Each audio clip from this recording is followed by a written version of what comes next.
Okay. Here are some of the amendments that Bernie Sanders put forward that were, of course, destroyed. Cut Medicare drug prices by 50%. 1 yes vote, 99 no.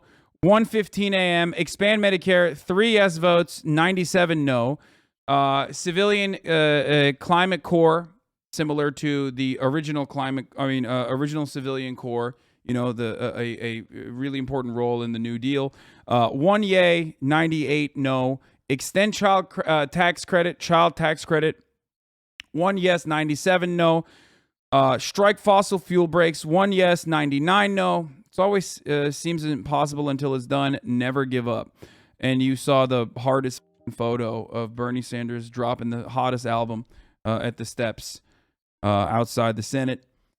And there was a hot mic moment where Bernie Sanders is talking about the child tax credit, where he says he asked Sherrod Brown, for the record, who is supposed to be like a progressive guardian, right? He asked Sherrod Brown why adding the child tax credit would actually end up screwing up the Inflation Reduction Act, and his response is, "Come on, Bernie." That's cool. That's wonderful and cool. I like that. Bernie Sanders tried to amend the bill to include in the voterama, for the record. This is the voterama part of the process that happens in the budget reconciliation, where like everyone is able to tack on certain things that they want, certain provisions that they want onto this bill. It's more so symbolic, if we're being real, especially because people will just vote no, like they did aggressively, which makes them look horrible, for the record. And by the way, those numbers include Democrats as well. Bernie Sanders tried to amend the bill to include an extension of the monthly child allowance that Democrats enacted on a temporary basis last year, but couldn't continue due to opposition from Joe Manchin. Pathetically, the United States has the highest child poverty rate of almost any major country on earth, Sanders said. Unfortunately for the millions of working parents who benefited from this program, it expired in December. Sherrod Brown and Michael Bennet, two of the strongest proponents of the child tax credit, rose in opposition to the Sanders amendment, not because they didn't like it, but because its adoption would have jeopardized the cheaper prescription drugs and billions for green energy promised by the Inflation Reduction Act. To come away, I understand you are headed toward another vote at some point. Where do we stand on this bill? And tell me a little bit about your objection to it. You are going to vote in favor of the passage of this act, but you did speak against something about it and propose an amendment. Well, Ali, look, this country faces enormous crises in terms of health care, the high cost of prescription drugs, child care, higher education, climate, income and wealth inequality. This is what we call a reconciliation bill. And what that means is that we only need 50 votes. You don't have to get 60 votes. You don't need any Republican votes to do something significant for working families in this country. And unfortunately, for fairly well-known reasons, we have two conservative Democrats. We couldn't get the 50 votes that we need, really, to impact the needs of working families.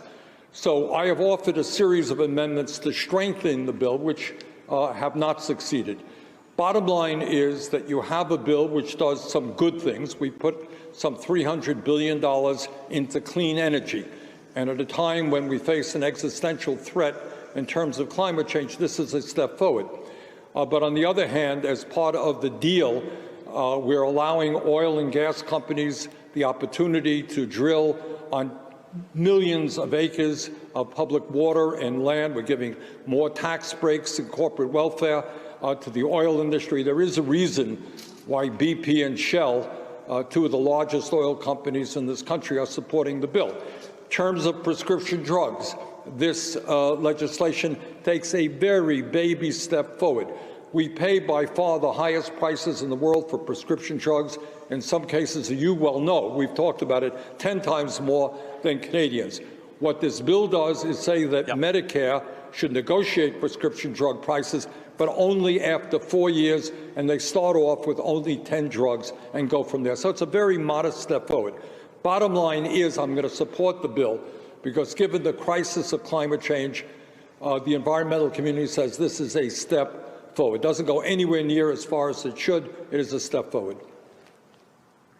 And obviously, of all the matters in there, these two issues, whether it be climate or healthcare, are near and dear to both of our hearts. I want to talk specifically about some of the things you wanted to do. You had an amendment, 5210, requiring that Medicare not pay more than the VA. Right. Tell me what that was meant to do. This is a very simple amendment. Right now, I don't know if anybody knows this, for 30 years, the Veterans Administration has been negotiating prescription drug prices with the VA, similar to what Canada does, what countries all over the world do.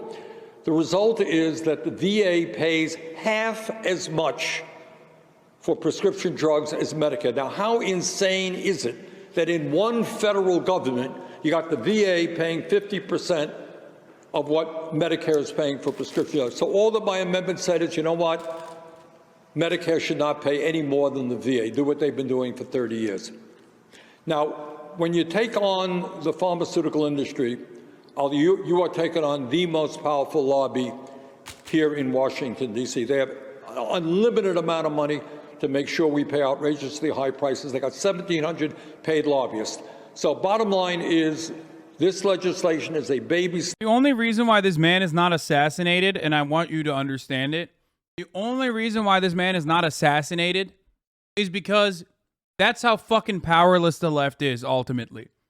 That he can, like, go on TV and say all this, and there's no mechanism to fight back against the lobbying interest groups, okay?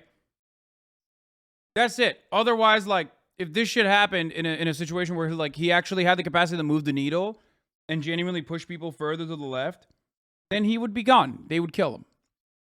Step forward. It doesn't go as far as it should. You had another amendment which caught my interest, and that was the establishment of a civilian climate corps. What does that mean? Well, what that's about is the bill puts $300 billion into clean energy, and that's a good thing. That's probably the best thing in the bill. But, you know, the leaders, as you well know, in America and all over the world, the people who have been leading the effort to take on the fossil fuel industry and transform our energy system, they are the young people. They're out on the streets, they're demonstrating, they're demanding disinvestment from fossil fuel companies. They've been the leader. And what these young people want to do is they want to be able to roll up their sleeves and go to work in doing energy efficiency, doing sustainable energy. And what this legislation is about, and we had it in the original Build Back Better bill, it provides $30 billion in providing good jobs for some 400,000 young people, educational benefits. And it says, we need your help. Help us to transform our energy system. And it would have, I believe, created a lot of excitement among young people.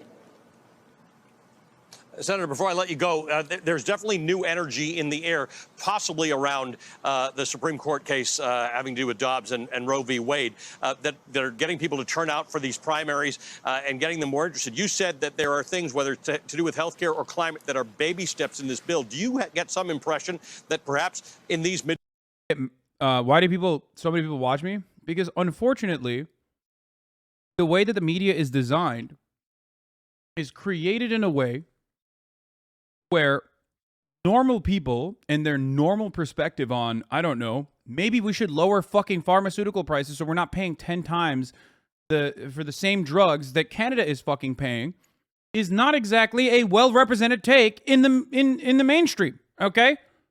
That's it. I'll answer your fucking bad faith question.